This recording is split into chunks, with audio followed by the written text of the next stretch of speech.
Currency మీద ఉన్న ఈ ఫోటో ఎవరిదో అందరికీ తెలుసు.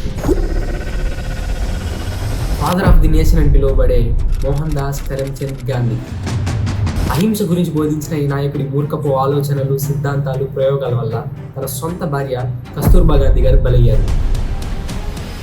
నేనంటున్న మాట కాదు, చాలా మంది హిస్టారియన్స్ అంటున్న మాట. ఫాదర్ ఆఫ్ ది నేషన్ అనే ట్యాగ్ వల్ల మనం డెకేడ్స్ పాటు క్వశ్చన్ చేయకుండా యాక్సెప్ట్ చేస్తున్నామా? అసలు క్విట్ ఇండియా మూవ్మెంట్ టైంలో ఏం జరిగింది? ఎందుకని గాంధీజీని వాళ్ళ సెక్రటరీని కస్తూర్బా గాంధీ గారిని ఆగా ఖాన్ ప్యాలెస్ లో బంధించారు?